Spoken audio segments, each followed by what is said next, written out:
O espantalho da meia-noite. O campo de milho se estendia até onde a névoa deixava ver. As espigas ressecadas sussurravam ao vento, produzindo um som oco, como se o próprio chão respirasse. No meio da plantação, erguia-se um espantalho antigo, de palha escurecida e roupa esfarrapada, com um chapéu gasto que escondia parte de sua cabeça torta. Ninguém lembrava quem o colocara ali. Diziam apenas que sempre estivera de pé vigiando, há décadas. A fazenda estava abandonada desde o incêndio de 1978. Nenhum morador das redondezas se atrevia a cruzar a cerca enferrujada, exceto os curiosos que, a cada Halloween, ousavam desafiar a lenda. Quem se aproximasse do espantalho à meia-noite, veria ele se mover. E quem ficasse para comprovar, desapareceria. Naquele ano, o céu estava sem estrelas. A lua cheia brilhava fraca, como se tivesse medo de olhar para baixo. A terra cheirava a mofo e cinzas. Perto do portão principal, marcas recentes de passos cortavam o barro seco. Alguém havia entrado. A noite parecia mais densa ali dentro. O som dos grilos cessou, substituído por um farfalhar irregular vindo de dentro do milharal. As folhas se agitavam, mas o vento havia parado. O ar estava parado demais. A plantação parecia viva e observava. O espantalho permanecia imóvel, braços abertos, cabeça pendida, olhos costurados com linhas negras. Um corvo solitário pousou em seu ombro, grasnou baixo e voou em pânico, como se tivesse tocado algo proibido. Então, o braço direito do espantalho inclinou-se levemente para a frente. No chão, uma pegada surgiu ao lado da estaca. Uma única marca profunda, fresca, como se alguém ou algo tivesse acabado de dar um passo. Ao longe, o sino da velha capela tocou 12 vezes. No último badalar, as cordas que prendiam o espantalho se romperam. A cabeça dele se ergueu lentamente, revelando um buraco escuro onde deveria haver um rosto. De dentro, um som úmido, quase um sussurro, ecoou entre as fileiras de milho. A terra se abriu em fissuras estreitas, e um cheiro de podridão se espalhou. As espigas começaram a secar diante do luar, dobrando-se em reverência à criatura que caminhava entre elas. Ninguém a viu por completo. Apenas a sombra alta, curvada, arrastando pedaços de palha e carne seca. Ao amanhecer, o campo estava quieto novamente. O espantalho voltara à estaca, imóvel. Mas agora havia algo diferente. Um novo chapéu, limpo, recente, e um par de botas presas à base do poste, ainda cobertas de barro fresco. E a cada Halloween desde então, o espantalho muda de lugar. Nunca muito longe. Apenas o suficiente para que alguém note. Como se procurasse algo, ou alguém. O vento sopra, as folhas tremem, e o campo espera o próximo passo. A névoa retornou mais espessa no Halloween seguinte. O campo parecia o mesmo, mas havia algo diferente no ar. Uma pulsação invisível que fazia o solo tremer levemente. O espantalho, agora em outra parte da plantação, observava o nada com seu rosto vazio. As botas em sua base estavam secas, endurecidas, como se tivessem se fundido à terra. Durante semanas, moradores notaram o milho crescendo apenas ao redor dele, mesmo sem chuva. Um círculo perfeito de vida e podridão. Nenhum animal se aproximava. Os corvos pousavam longe, como se o reconhecessem. Numa madrugada silenciosa, o vento começou a soprar em rajadas ritmadas, quase humanas. As folhas batiam umas nas outras, formando sussurros, vozes, nomes, chamados. Algo se movia sob o solo, contorcendo-se lentamente. Do interior do milharal, mãos pálidas começaram a emergir, segurando a terra com força. Rostos distorcidos subiam à superfície, gritando sem som. As raízes se enroscavam neles, puxando-os de volta, como se o campo tentasse devorar o que ele próprio criou. No centro, o espantalho abriu os braços novamente, não como uma figura imóvel, mas como alguém que desperta de um sono antigo. Os fios que costuravam sua boca se romperam um a um, revelando dentes feitos de palha seca e lama. O buraco em seu rosto parecia sorrir. Ele deu um passo à frente, deixando para trás pedaços da estaca que o prendia. Cada passo fazia o chão respirar, como se o campo inteiro fosse um corpo vivo. Quando a lua atingiu o ponto mais alto, uma sombra desceu sobre a fazenda. O ar cheirava a sangue fresco e terra molhada. O espantalho caminhou até o portão de ferro, que se abriu sozinho, rangendo como um gemido longo. Parou diante da estrada e, por um instante, ficou imóvel. Até que o vento soprou em seu chapéu, revelando algo pendurado em seu peito. Um pedaço de tecido humano, com as iniciais JT bordadas. As pegadas seguiram em direção à cidade, longas, profundas. A cada passo, o milho atrás dele murchava e tombava, como se morresse de medo. Na manhã seguinte, a fazenda estava vazia. Nenhum vestígio do espantalho. Apenas a sombra dele gravada no chão, que não desaparecia mesmo sob o sol. E naquela noite, em um quintal a quilômetros dali, um novo espantalho apareceu entre as abóboras, com o mesmo chapéu gasto e as mesmas botas sujas de barro. As folhas ao redor se moveram mesmo sem vento. E o silêncio da terra pareceu rir. A lanterna da bruxa. O vilarejo de Varnholt parecia esquecido pelo tempo, escondido entre colinas cobertas por florestas e neblina. Casas de pedra cobertas por musgo formavam ruas estreitas e sinuosas, onde o vento sempre parecia sussurrar segredos antigos. À noite, as luzes dos lampiões públicos tremeluziam com fraqueza, como se temessem iluminar demais, como se o escuro guardasse algo que preferia não ser visto. Isabelle tinha 23 anos e morava na última casa antes da estrada que levava ao bosque. Era uma casa fria, herança da avó, que havia morrido em circunstâncias misteriosas uma década antes. Diziam que a velha fora levada pela lua, uma expressão local que ninguém explicava muito bem, mas que todos repetiam com reverência. Isabelle nunca entendeu o que aquilo significava, até encontrar a lanterna. A descoberta aconteceu numa madrugada de outono. O vento havia soprado forte, derrubando telhas e espalhando folhas pelo quintal. Enquanto recolhia os destroços, Isabelle percebeu algo enterrado junto ao muro coberto de era. Uma pequena lanterna de ferro, antiga, coberta de ferrugem e sujeira. O vidro estava intacto, mas opaco, como se o tempo tivesse gravado nele uma fina película de névoa. Dentro, o pavio seco parecia morto há séculos. Ela a levou para dentro e tentou acendê-la. Nenhum fogo pegava. O metal parecia frio demais, quase vivo, recusando o toque humano. Cansada, Isabelle a deixou sobre a mesa da cozinha e foi dormir. Naquela noite, a lua cheia ergueu-se sobre o vilarejo, como um olho prateado observando cada telhado.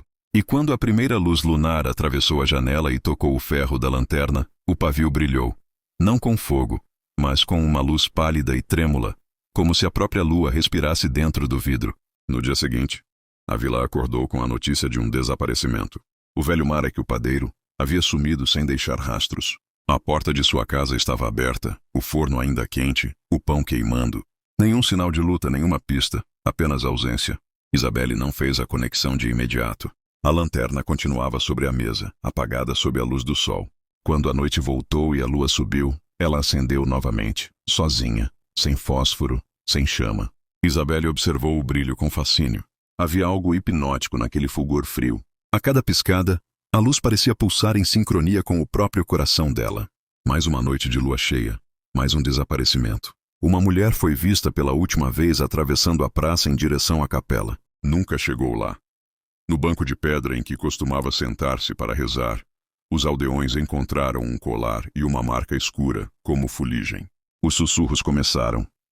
Falam de um antigo feitiço, de uma bruxa que havia sido queimada há séculos nas colinas de Varnholt. Diziam que ela amaldiçoara a vila, jurando que, enquanto houvesse lua cheia, a escuridão reclamaria um habitante. Os mais velhos falavam também de uma lanterna, uma que brilhava apenas sob a lua, acesa com almas em vez de óleo.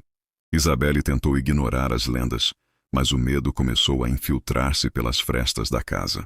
Sonhava com passos nos corredores, com vozes chamando seu nome, com rostos que se dissolviam em fumaça. Às vezes acordava e encontrava a lanterna em lugares diferentes. No quarto, sobre o peitoril da janela, no chão do corredor. Na terceira lua cheia, desde que a encontrou, Isabelle decidiu trancar a lanterna dentro de um baú.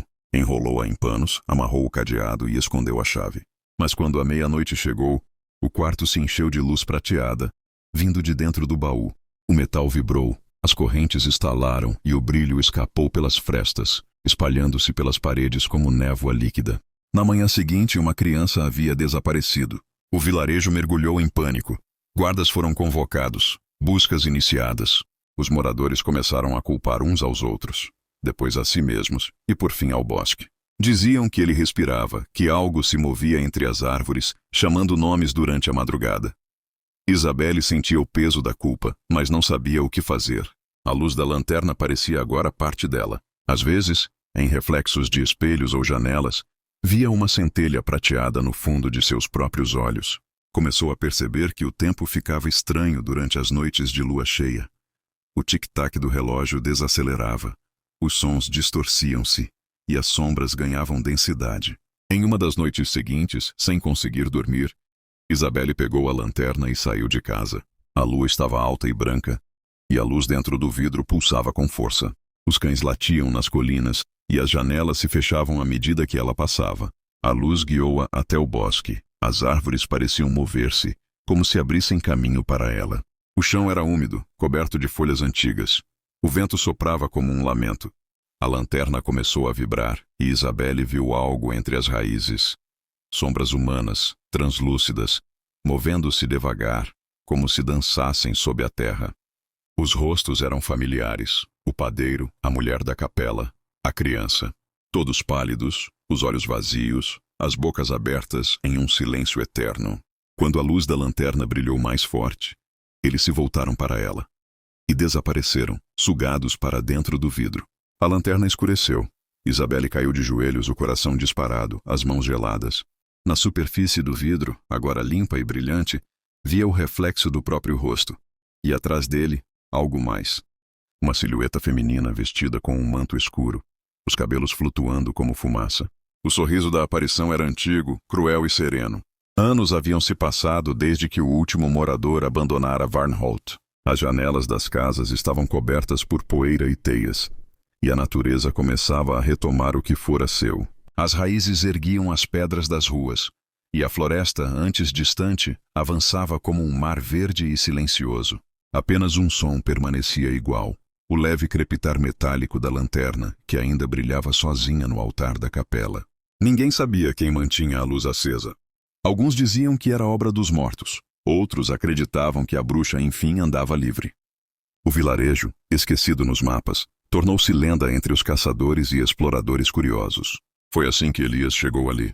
Era um estudioso do folclore europeu, especialista em relíquias e objetos de culto. Havia ouvido os rumores sobre uma lanterna amaldiçoada que acendia sob a lua cheia, e o mistério o atraíra como uma mariposa à chama. Atravessou quilômetros de estrada e encontrou ruínas, silêncio e uma sensação de presença constante. Quando entrou na capela, a luz o recebeu com suavidade, como se o esperasse. O vidro da lanterna brilhava com intensidade serena, e o ar em torno dela vibrava como se respirasse. Elias aproximou-se com cautela. No reflexo do vidro percebeu movimentos, silhuetas contorcidas, como sombras líquidas presas sob a superfície. Ele sentiu frio, mas também sentiu algo familiar. No chão, encontrou um caderno coberto por poeira e manchas de umidade. As páginas estavam frágeis, mas legíveis. Eram anotações de Isabelle, fragmentos de noites sem sono, de visões, de culpa. Em uma das últimas páginas, uma frase destacava-se com tinta escura: "A luz só pode ser extinta sob a mesma lua que a criou." Elias entendeu o que precisava fazer. Esperou a próxima lua cheia. Durante os dias seguintes, preparou-se em silêncio. Fez um círculo de sal ao redor do altar. Acendeu velas. Estudou os símbolos rabiscados nas margens do caderno. Naquela noite, quando a lua subiu e a lanterna brilhou com força sobrenatural, ele estava pronto. O ar dentro da capela tornou-se espesso. O pavio da lanterna tremeluziu e as sombras começaram a se mover dentro do vidro. Rostos humanos surgiam e desapareciam girando como fumaça. Elias sentiu o peso de dezenas de presenças tentando escapar. Ele levantou o caderno e recitou as palavras escritas em sua última página. O vento explodiu em redemoinhos. As velas se apagaram e a luz da lanterna pulsou violentamente. No reflexo do vidro, ele viu a mulher de manto escuro, a bruxa. O olhar dela era vazio, mas algo dentro dele reconheceu a dor. A maldição havia nascido da vingança, mas também da perda. Elias compreendeu. A lanterna era sua prisão e sua punição. Com as mãos trêmulas, ele abriu a tampa de ferro e ergueu o objeto na direção da lua. A luz prateada caiu sobre o vidro, e por um instante tudo ficou em silêncio absoluto. Então, um som profundo, como um suspiro vindo da terra, ecoou pelo vilarejo. A lanterna explodiu em clarão branco, ofuscante, e Elias foi lançado contra o chão. Quando abriu os olhos, o brilho havia desaparecido. No lugar onde a lanterna estivera, havia apenas cinzas. O ar estava frio, mas limpo. As sombras que antes se moviam pelas paredes haviam sumido, e pela primeira vez em décadas, Varnholt estava em completa escuridão. Elias deixou a capela e caminhou até a praça. A lua brilhava acima, silenciosa e distante. O vento carregava um perfume suave de flores. algo que não existia ali havia muito tempo. Nos dias que se seguiram, a vila permaneceu calma. Nenhuma luz acendeu sozinha. Nenhum desaparecimento foi relatado. Aos poucos, as árvores cessaram seus sussurros e o bosque pareceu adormecer. Elias escreveu um último registro antes de partir. A lanterna se apagou, mas o brilho dela permanece dentro de mim. Às vezes, sinto pulsar sob a pele, como se algo ainda esperasse pela próxima lua. Ele fechou o caderno, colocou-o dentro da mochila e deixou o Varnholt para trás. Quando a noite caiu, uma única centelha brilhou no chão da capela, entre as cinzas frias. Um pequeno fragmento de vidro refletiu a lua e por um instante pareceu piscar, como se um olho se abrisse e fechasse devagar. E então, tudo voltou à escuridão. O ciclo havia terminado, mas algo em algum lugar ainda observava. O último doce. O vento soprava pelas ruas estreitas de Hollow Creek, arrastando folhas secas e papéis de embrulho de doces. As casas, cobertas por uma penumbra dourada, exibiam abóboras iluminadas, teias falsas e sombras projetadas por luzes alaranjadas. Era o Halloween, e as crianças, vestidas de monstros e fantasmas, corriam entre os portões, rindo, gritando, estendendo sacolas que se enchiam com o som doce do açúcar. No meio delas havia um pequeno grupo, 5 amigos inseparáveis. Mason, o mais velho, usava uma máscara de caveira. Ellie, com seu vestido de bruxa, segurava uma lanterna em forma de abóbora. Os gêmeos Ben e Lucy, com capuzes pretos. E Noah, o menor, vestido de vampiro. Eles percorriam o bairro como faziam todos os anos, seguindo o ritual sagrado do doces ou travessuras. Mas naquela noite algo parecia diferente. O frio estava mais cortante que o habitual. A lua, escondida atrás de nuvens imóveis, não refletia nas poças de chuva recente. E entre as casas conhecidas, surgiu uma que ninguém lembrava de ter visto antes. Ela estava no fim da rua Willow Lane, uma casa vitoriana alta, com janelas negras e uma varanda afundada na sombra. O número da casa estava coberto por ferrugem. Uma única abóbora iluminada tremulava na escada, a chama no interior dançando com o vento. Os 5 pararam diante dela. O portão estava entreaberto, rangendo suavemente. Não havia risadas, nem música, nem luzes piscando como nas outras casas. Apenas aquele brilho laranja, solitário, e o cheiro doce de caramelo vindo de dentro. Eles se olharam hesitantes e subiram os degraus. As tábuas gemiam sob o peso de suas fantasias encharcadas de orvalho. Um balde de doces repousava diante da porta, cheio até a borda. As balas eram diferentes, envoltas em papel escuro com pequenos símbolos desenhados em tinta prateada. Nenhum deles havia visto doces assim antes. Mesmo assim, Mason foi o primeiro a pegar um punhado. Os outros o seguiram, riram satisfeitos, e correram pela rua, sem notar que a chama dentro da abóbora se apagara no instante em que o último doce foi tirado. Na manhã seguinte, a casa não estava mais lá. No lugar dela, apenas um terreno vazio, coberto por folhas secas e vestígios de cinzas. Nenhum adulto se lembrava de tê-la visto. E quando as crianças tentavam descrever, suas palavras pareciam confusas, borradas, como se a lembrança se dissolvesse a cada tentativa. Nos dias que seguiram começaram os pesadelos. Lucy dizia ver sombras no espelho. Ben acordava com o gosto metálico na boca. Ellie chorava à noite, afirmando ouvir batidas fracas no armário. Mason se tornara silencioso, observando o terreno vazio da janela do quarto. E Noah, o menor, começou a colecionar pedras pretas que apareciam misteriosamente em sua mochila. Com o passar dos meses, os sintomas pioraram. Um a um, os 5 começaram a desaparecer. Primeiro Lucy, encontrada dormindo eternamente em sua cama, o rosto pálido como cera. Depois Ben, cujo corpo nunca foi achado. Ellie sumiu em uma noite de neblina. Mason foi o quarto, e dizem que no vidro do seu quarto havia uma marca de mão gravada por dentro, como se alguém tivesse pressionado com força antes de desaparecer. A cidade chorou, mas as investigações não chegaram a lugar algum. Restou apenas Noah, pequeno, assustado, mas de alguma forma ileso. No Halloween seguinte, ele caminhou sozinho pela mesma rua. As casas estavam iguais, abóboras acesas, crianças correndo, gargalhadas ecoando, mas ao dobrar a esquina de Willow Lane, seu coração disparou. A casa estava lá novamente, exatamente igual. Nenhum tijolo fora do lugar, nenhuma teia de aranha deslocada. A abóbora na escada brilhava com a mesma luz do ano anterior. Noah se aproximou, tremendo. Não havia mais crianças por perto. O portão, mais uma vez, estava entreaberto.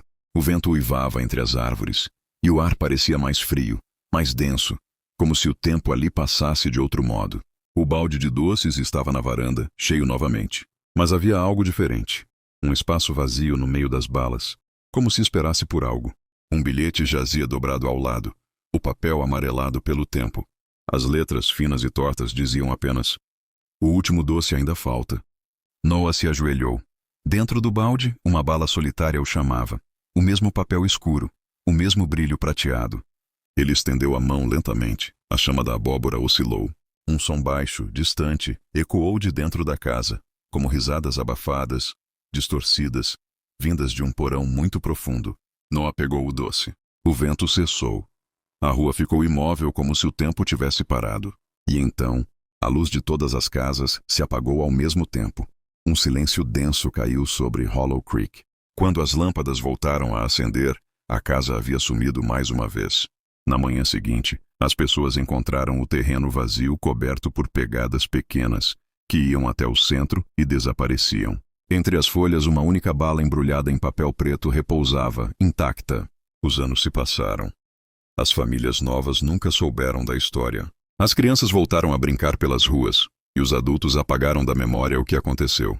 Mas todo 31 de outubro, quando o vento sopra mais gelado e o luar se espalha pelas calçadas, alguém jura ver uma casa vitoriana no fim da rua Willow Lane, com uma abóbora acesa na varanda e um balde de doces esperando. E sempre falta um. Dizem que quem aceita o último doce não volta. Que o papel preto não contém açúcar, mas cinzas. Que cada criança levada é uma chama apagada dentro da abóbora. E que um dia, quando a casa estiver cheia novamente, ela deixará de aparecer, porque não haverá mais ninguém para entregar o último doce. A máscara de abóbora. Ninguém lembrava o nome da loja. Alguns diziam que ela surgiu do nada, numa rua que antes só tinha prédios abandonados e muros cobertos de grafites. Outros juravam que sempre estivera ali, apenas esquecida. Na fachada pendiam teias falsas, morcegos de borracha e um letreiro oval pintado à mão. O melhor Halloween da sua vida. Dentro, o cheiro era de madeira velha, cera derretida e algo doce, como maçã caramelada queimada. Era 30 de outubro quando Lívia, Pedro e Jonas, 3 adolescentes do subúrbio de Oak Ridge, encontraram a loja. Procuravam fantasias de última hora para a festa da escola. O frio já pintava as calçadas de folhas secas, e o vento fazia as luzes piscarem quando empurraram a porta. O sino tilintou, e o mundo pareceu prender a respiração. As prateleiras estavam cheias de fantasias antigas. Vestidos de vampira desbotados, capas de seda rasgada, máscaras de caveiras rachadas. E no fundo, em um pedestal coberto de veludo preto, havia 3 máscaras de abóbora. Elas brilhavam sob a luz amarelada das lâmpadas como se fossem feitas de carne viva polida. Os olhos recortados eram tão profundos que pareciam pulsar. "São únicas", disse uma voz. O vendedor era um homem alto, magro, de terno marrom. Seu rosto pálido e liso como cera parecia não ter poros. Ninguém o vira entrar. O melhor Halloween da sua vida. Ele continuou sorrindo. Mas cuidado para não querer tirá-lo depois. Os amigos riram. Pagaram em dinheiro. Saíram com as máscaras na sacola, sem notar que o reflexo do vendedor, no vidro da vitrine, não se movia junto com ele. Naquela noite, Oak Ridge fervia em fantasias. Luzes laranjas tremulavam nas varandas. As ruas estavam cheias de risadas e gritos fingidos. O céu, carregado e sem lua, parecia cobrir tudo com uma penumbra espessa. Lívia colocou a máscara primeiro. O interior estava frio e úmido, como se a peça respirasse. Quando a encaixou no rosto, sentiu um arrepio subir pela espinha, algo entre vertigem e euforia. Pedro e Jonas fizeram o mesmo rindo, mas quando os 3 se olharam, algo mudou. As máscaras pareciam se moldar aos rostos, colando-se à pele com um som úmido. As aberturas dos olhos e bocas se moveram, ajustando-se como se tivessem vida própria. Lívia tentou tirar a dela, mas os dedos escorregaram. O material estava grudado, pulsando levemente, quente agora, como se tivesse um coração batendo por baixo. "É só cola", disse Pedro, nervoso. "Vai sair depois." Eles seguiram para a festa. E foi realmente o melhor Halloween de suas vidas. A energia parecia inesgotável. Riam, dançavam, corriam pelas ruas como se fossem parte da própria noite. Mas as pessoas começaram a evitá-los. Os outros adolescentes desviavam o olhar. Uma criança chorou ao vê-los. E, quando Lívia se aproximou de um espelho, o reflexo mostrou algo que não era exatamente humano. A abóbora se movia. As feições estavam fundidas à dela, com veios escuros descendo pelo pescoço. Dentro dos olhos ocos algo tremeluzia como fogo contido. Ela gritou, mas o som saiu abafado. E foi nesse instante que percebeu. A máscara tinha dentes. Na manhã seguinte, os três não foram à escola. Os pais bateram nas portas, chamaram, mas ninguém respondeu. Na casa de Lívia, o quarto estava coberto de folhas secas. As janelas abertas deixavam o vento entrar, e o chão estava marcado por pegadas lamacentas, mas não pareciam humanas. Tinham forma de raízes. Pedro foi encontrado vagando na estrada, sem fala. A máscara ainda estava lá, colada à pele, agora ressecada e enrugada. O que parecia abóbora na noite anterior era agora carne viva e rachada, e o cheiro que exalava era podre, doce e metálico. Ele se contorcia tentando arrancá-la, arranhando o próprio rosto. Os médicos disseram que era um tipo de colapso psicótico. Mas o enfermeiro jurou mais tarde que viu algo se mexendo por baixo da pele. Jonas desapareceu completamente. Dias depois, crianças encontraram um espantalho novo no campo atrás da escola. A cabeça era de abóbora, mas dentro havia dentes humanos e olhos costurados. Na semana seguinte, quando a polícia voltou à loja para investigar, ela não existia mais. No lugar, apenas um terreno vazio coberto de folhas mortas. Nenhum sinal de construção, nem fundações, nem entulho. Mas no centro havia uma coisa. Um letreiro caído com as palavras "O melhor Halloween da sua vida", quase apagadas pela chuva. Um dos policiais, o sargento Miller, encontrou algo enterrado sob o letreiro. Uma sacola com uma máscara idêntica às outras. Ele a segurou, curioso, e por um instante jurou sentir a textura mole e quente do interior. A chuva engrossou, o vento soprou, e o letreiro girou sozinho, fazendo o sino ecoar uma última vez. Um ano depois, era 31 de outubro novamente. Oak Ridge tentava esquecer. A tragédia virara lenda local. As crianças da máscara de abóbora. Mas naquela noite uma nova loja apareceu. Dessa vez no centro da cidade, entre uma sorveteria e uma loja de presentes. A fachada era idêntica. Mesmo letreiro, mesmas luzes tremulantes. Mas agora o nome no vidro dizia: "O melhor Halloween da sua vida, sob nova direção." Uma garotinha entrou. Seu pai esperou do lado de fora, distraído no celular. Lá dentro, o sino soou. E o vendedor, um homem alto, magro, de terno marrom, virou-se lentamente. Seu rosto agora tinha veios alaranjados e olhos que brilhavam como carvão. Ele sorriu, mostrando dentes que não eram humanos. "Vai ser inesquecível, pequena." Ela apontou para a máscara pendurada. Uma máscara idêntica à que Lívia usara. Quando a menina saiu, o pai notou algo curioso. O reflexo da loja no vidro do carro não mostrava ninguém lá dentro. Com o tempo, começaram os rumores. Gente que dizia ver figuras com cabeças de abóbora nas florestas. Sussurros de que os desaparecidos não haviam morrido, haviam se fundido à colheita, renascendo como parte de um ritual antigo. As máscaras, diziam, eram feitas da carne de quem as usava. E a cada Halloween, a loja voltava, aparecendo em uma cidade diferente. Cada rosto perdido tornava-se parte do próximo lote. Lendas antigas falavam de um espírito, Jack, o esculpidor. Um ser que vagava na noite de Halloween, buscando rostos para substituir o seu, queimado há séculos. Ele prometia a melhor noite da sua vida, mas cobrava o preço no amanhecer. E ninguém sabia onde terminava a máscara e começava o rosto. Anos depois, um vídeo viralizou.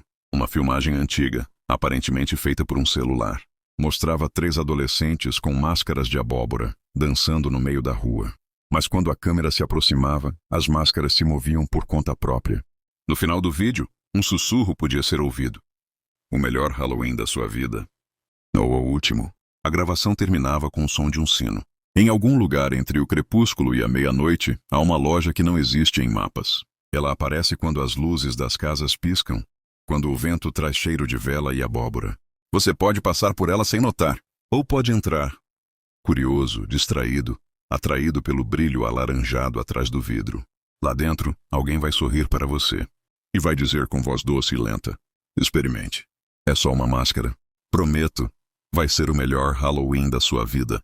Mas lembre-se, nem toda promessa foi feita para ser quebrada." As crianças do cemitério. Era noite de Halloween em Maple Hollow, uma pequena cidade cercada por florestas e colinas. As ruas estavam cobertas de folhas secas e as casas brilhavam em tons de laranja, roxo e preto. Risadas ecoavam pelos quarteirões. O som distante de sacolas cheias de doces Misturava-se com o vento frio que soprava do norte. Mas do outro lado da cidade, além da ponte de ferro e das árvores que pareciam se inclinar sobre a estrada, havia um lugar onde ninguém fazia doces ou travessuras. O cemitério de St. Harlow. Dylan, um adolescente de 17 anos, caminhava sozinho naquela direção. Tinha o capuz levantado e o rosto parcialmente escondido pela sombra. Em sua mão segurava o celular, cuja lanterna era a única luz ao redor. Era uma tradição antiga. Cada Halloween, os jovens de Maple Hollow desafiavam uns aos outros a entrar no cemitério e tirar uma foto entre os túmulos. Mas naquela noite, Dylan não estava ali por uma aposta. Um rumor corria entre os estudantes. Alguém havia ouvido risadas infantis ecoando entre as lápides. Diziam que eram crianças do século XIX, mortas por uma febre que devastou a cidade em 1887. Desde então, na noite de Halloween, elas voltavam para brincar, e quem as ouvisse nunca mais seria o mesmo. Dylan atravessou o portão de ferro enferrujado. O som rangente ecoou como um grito antigo. O vento cortava o ar, trazendo consigo o cheiro úmido de terra e flores murchas. As árvores balançavam, projetando sombras longas e distorcidas sobre as lápides cobertas de musgo. Ele apontou o celular, mas o sinal desapareceu. A lanterna piscou, falhando. Silêncio. Então um som leve. Risadinhas, agudas, rápidas, inumanas. Vieram de algum lugar à frente, perto do mausoléu de mármore branco. Dylan respirou fundo e continuou andando. Cada passo fazia o chão ranger sob as folhas secas. As risadas se multiplicaram. Soavam como um grupo brincando de esconde-esconde, fugindo entre as lápides. Ele percebeu pequenas pegadas no chão. Marcas frescas, muito pequenas para serem de adultos. As luzes dos lampiões de ferro piscavam como se algo passasse diante deles. Dylan levantou o celular novamente e, por um instante, a câmera captou uma imagem distorcida. Silhuetas de crianças de mãos dadas, girando em círculo. Quando ele piscou, o espaço estava vazio. O coração acelerou.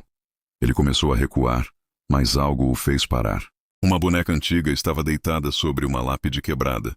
Vestido de renda, cabelos de palha e olhos de vidro rachados. Ao lado dela, um pequeno sapato. Dylan se abaixou tocando o brinquedo. O vento cessou. A noite ficou estática. De repente, uma risada explodiu atrás dele. Virou-se. Nada. Apenas o cemitério, silencioso, imóvel. Voltou-se para a boneca. Ela não estava mais lá. No lugar, havia um círculo de mãos infantis desenhado na terra. O chão parecia pulsar, como se respirasse. Dylan recuou mais uma vez, tropeçando em uma lápide. Quando olhou para cima, viu um grupo de figuras à distância. Crianças, pálidas com roupas antigas, vestidos sujos, suspensórios, rostos acinzentados. Seus olhos brilhavam como pequenas velas. Elas riam, correndo entre os túmulos, brincando de roda. Uma delas o viu e parou. Os outros seguiram girando, até que, um a um, também se voltaram para ele. Nenhuma expressão de maldade, apenas um convite silencioso. Dylan sentiu algo gelado tocar sua mão. Era uma criança, mas quando olhou, não havia ninguém. A temperatura caiu de repente. Seu fôlego saía em nuvens brancas. As risadas tornaram-se ecos que vinham de todos os lados. Ele correu, tropeçando em raízes e pedras. Mas quanto mais corria, mais lápides surgiam diante dele. O cemitério parecia não ter fim. Um som de passos pequenos o seguia. Risos, sussurros. O adolescente parou diante de um portão menor, trancado por correntes. Atrás dele, uma pequena área cercada. O antigo setor infantil. As lápides eram pequenas, com datas apagadas e flores petrificadas. Dylan encostou-se no portão, tentando recuperar o fôlego. Então percebeu algo. Todos os nomes gravados nas lápides terminavam com o mesmo sobrenome, Harlow. As crianças começaram a se aproximar. Agora, ele podia ver seus rostos com clareza. Olhos fundos, bocas manchadas de terra. Alguns seguravam brinquedos antigos. Cavalinhos de madeira, ursos desbotados, bonecas sem olhos. Uma delas trazia a boneca que ele havia tocado antes. Dylan recuou, mas o portão atrás dele se abriu sozinho. Um vento forte o empurrou para dentro. As correntes se fecharam e o som ecoou como um trovão distante. Dentro daquele pequeno espaço, o chão estava coberto de névoa. As crianças formaram um círculo ao seu redor. Nenhuma falava. Apenas olhavam, imóveis, até que começaram a girar lentamente, cantando uma melodia sem som. Um cântico mudo, antigo, esquecido. A luz do celular se apagou. Tudo ficou escuro. Aos poucos, os olhos das crianças começaram a brilhar em um tom azulado, como pequenas chamas. A névoa subiu, cobrindo Dylan até os ombros. Ele tentou correr, mas seus pés estavam presos. A terra o puxava. Mãos infantis emergiam do solo, agarrando suas pernas. Rostos pálidos apareciam sob a névoa, olhando-o de baixo, como reflexos em um lago escuro. O círculo apertou. As crianças dançavam em volta dele, rindo, girando mais rápido. O som se tornou ensurdecedor. O chão rachou.